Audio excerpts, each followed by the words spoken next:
C'est toujours un plaisir de vous retrouver, mesdames, messieurs. Bonjour, bienvenue dans cette session d'information. Voici les titres du journal. La tontine en ligne, une pratique de plus en plus répandue au sein de la population. Cette version modernisée de la tontine contribue à la hausse du pouvoir d'achat du citoyen, mais elle n'est pas sans conséquence. Le monde entier accorde une attention particulière aux jeunes pousses qui participent à la croissance économique. Depuis quelques années, les startups s'établissent sur le marché innovant du numérique. L'environnement est-il propice? On en parle. Enfin, chaque jour, les États africains investissent des milliards de francs CFA dans l'importation des produits, des manques à gagner pour le développement. Le défi aujourd'hui est de réduire les importations et produire nous-mêmes ce que nous consommons. Elles sont de plus en plus courantes sur les réseaux sociaux. Il s'agit d'une nouvelle forme de tontine qui permet d'épargner auprès d'une tierce personne via les réseaux sociaux sans toutefois la connaître. Mais c'est une pratique qui n'en reste pas moins risquée. Que faut-il savoir sur ces tontines virtuelles? La réponse dans ce reportage réalisé par Christelle Hueto. La tontine est un système d'épargne qui existe depuis des décennies en Afrique. Mais désormais, elle se modernise grâce au numérique. Pas besoin de se déplacer. La tontine en ligne se fait de façon rotative et exclusivement par le biais des réseaux sociaux. J'ai eu à faire l'expérience une fois et j'ai donné des tontines en ligne et la personne m'a dit que j'aurais des colis en retour que j'ai eu. Faire sortir mon argent de ma poche et envoyer à quelqu'un que je ne maîtrise pas bien, que je ne connais pas, et lui envoyer soit disant que je suis en train de faire une tontine. C'est pas ma chose. Moi, oui, j'ai trouvé de bénéfices dedans. Pour moi, c'est fiable. C'est quelque chose de confiance. Vous confiez votre argent à quelqu'un ou bien à une entreprise, disons en ligne, que vous ne connaissez pas. Alors c'est un gros risque que vous prenez, quoi. Tontine pour achat, entre autres, de sacs, de chaussures, de paille et des ustensiles de cuisine. De plus en plus, des groupes WhatsApp et Facebook se créent dans le but de réaliser des tontines. Ils sont devenus très tendance et chacun y trouve son compte. Désormais, nous n'avons plus besoin d'avoir un tontinier avec caisse ou bien sac en main qui se promène et qui va donc susciter l'attention des voleurs. On n'aura plus ça. Donc avec le numérique, les fonds paraissent plus sécurisés. Ça se passe dans une certaine discrétion donnée. Nous pouvons être au Bénin et participer à une tontine aux États-Unis, dans un autre pays. Cela montre donc que cette tontine en ligne permet de briser les frontières. Et contrairement à la tontine classique, celle en ligne ne nécessite pas la présence des membres. Certains le font entre amis, d'autres ne se connaissent pas, ce qui pourrait constituer un risque. Nous supposons un instant que l'un des membres ou des adhérents de cette tontine n'arrive pas à payer à temps. Quels seraient les recours contre ce dernier s'il est dans un pays loin? Le code sur le numérique par rapport aux opérations financières demande à ce que ceux qui les pratiquent puissent faire des déclarations à hauteur du montant de transactions financières. Mais la vraie question est de savoir ceux qui initient cette tontine-là, est-ce que réellement ils arrivent à faire ces formalités? Ce n'est pas évident. Et s'ils ne le font pas, et lorsqu'il y aura des difficultés, à qui faire recours? Face à cette nouvelle pratique où la confiance ne peut être garantie, les spécialistes recommandent de faire recours aux institutions financières compétentes pour sécuriser son argent. Il n'y a pas d'épargne sans risque. Toutefois, les institutions financières qui quand même ont une certaine couverture institutionnelle reconnue paraissent plus conseillées pour faire les épargnes. Les amoureux des tontines, responsables comme membres, doivent être vigilants pour ne pas se faire arnaquer. Les startups sont des entreprises innovantes qui proposent un nouveau produit sur le marché dans le but de régler un problème. Il faut donc promouvoir l'innovation et la créativité dont font montre les jeunes pousses dans l'écosystème numérique. Comment vivent ces jeunes entreprises dans l'environnement béninois? La réponse dans ce reportage. Depuis bientôt 1 an déjà, Martial a fait du Bénin le siège d'une des filiales de sa start-up, une entreprise africaine évoluant dans le e-commerce. La solution innovante de manière concrète que nous proposons, c'est utiliser le digital pour accroître la manière de faire le commerce chez nos mamans. Une idée innovante qui voit le jour à la suite d'expériences personnelles qu'il a vécues.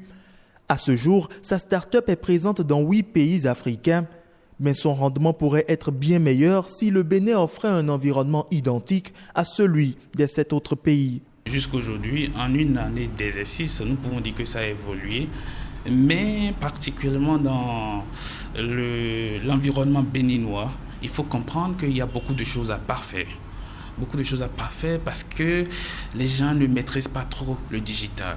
Les gens ne maîtrisent pas l'avantage qu'on peut tirer du digital.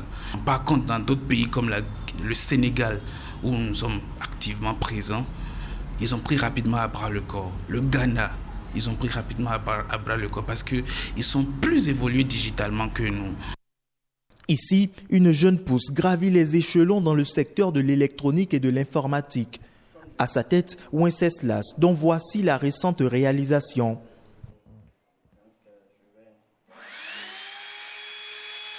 Une sirène automatique fonctionnant grâce à une application installée sur smartphone est déjà utilisée dans plusieurs écoles sur le territoire. On a constaté que les surveillants doivent appuyer la sirène plus de 1806 fois dans une année, mais c'est fastidieux pour eux. Donc nous, on a choisi de créer un système automatique programmable sur smartphone qui joue ces rôles-là à leur place. Il n'y a en réalité pas de fond de base quand on est un jeune qui vient de commencer et tout. Mais l'idée que nous on a eue, c'est de pouvoir donner des services à des structures. Et avec ces sous-là, en réalité, on va financer nos innovations. Une stratégie bien trouvée par Wenceslas et son équipe, mais qui n'est pas évidente pour toute jeune pousse. L'écosystème devrait être meilleur pour leur éclosion. En fait, ce qu'on appelle écosystème de start-up réellement, on n'a pas encore ça. En fait, et c'est ce qui fait réellement que l'émergence des start-up, on ne voit réellement pas ça. Parce que quand on parle d'écosystème en réalité, on a les Fab Labs, on a les universités, les incubateurs et tout. C'est quand toutes ces choses-là marchent ensemble que les startups pourront aller plus loin. Certes, le gouvernement fait un effort, mais une start-up, de par sa définition déjà, c'est une entreprise, une jeune pousse. Et donc ça nécessite beaucoup d'investissement. En attendant que cela change, ces 2 startups font leur bonhomme de chemin avec à l'esprit de grands rêves. Qui pour devenir une grande structure de conception électronique, qui pour devenir le géant du e-commerce sur le continent africain. L'un des maux dont souffre l'Afrique aujourd'hui est sa forte dépendance vis-à-vis des produits d'importation, et défi qui appellent à réduire les importations des biens de consommation pour espérer sortir les populations de la pauvreté et des inégalités sociales. Et pour y arriver, le continent doit pouvoir proposer et consommer ses propres produits. Son essor en dépend. C'est ce que pense Adama Kono, entrepreneur africain. Le consommant local, c'est cultiver local, transformer sur place, consommer ici. Voilà, quand on dit local, c'est toute l'Afrique, c'est le Bénin, c'est le Togo, c'est le Congo, c'est l'Afrique du Sud, c'est le Maroc, tout ça là, on appelle ça local, c'est l'Afrique. Le consommant local rencontre de gros défis. Le premier est culturel, parce que depuis des décennies, depuis nos indépendances, les colons, le blanc nous a formatés à ne croire qu'aux produits qui viennent de l'extérieur. Donc aujourd'hui, dans nos pharmacies, dans nos supermarchés, nos boutiques sont remplies donc de produits qui ne viennent que de l'extérieur. Et c'est seulement cela que nous croyons. Vous ne pouvez acheter un produit et le consommer que quand vous croyez en ce produit, quand vous avez confiance en ce produit. Donc, et le consommant local a un problème de confiance. Tout ce qui est fabriqué localement n'est pas bien, n'est pas de qualité, ne respecte pas les normes.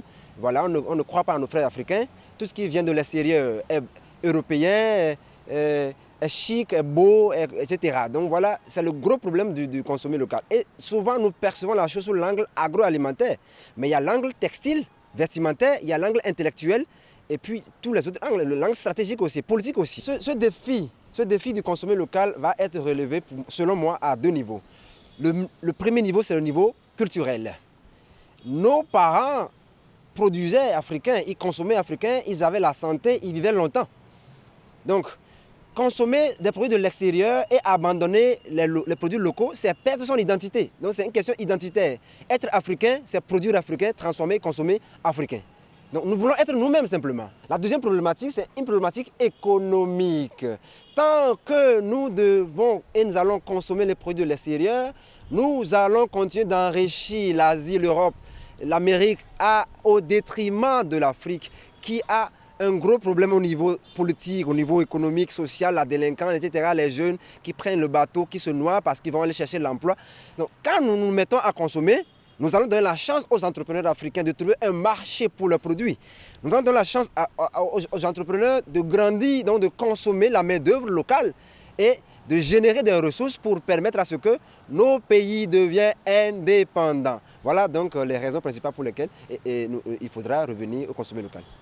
Hors du Bénin, en Afrique du Nord, où le blé est la première denrée de base, la hausse des prix de la céréale représente un véritable casse-tête. Face à cette situation, les réponses des pouvoirs publics sont très variées dans la région, deuxième pôle d'importation mondiale du produit.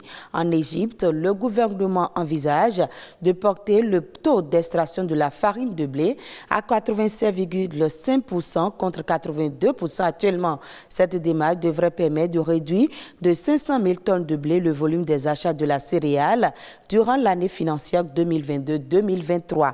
Elle concernera principalement les minoteries entièrement ou partiellement publiques qui produisent près de 70% de la farine allant au programme de subvention du pain, ce qui permet à plus de 70 millions d'Égyptiens de recevoir 150 miches de pain par mois.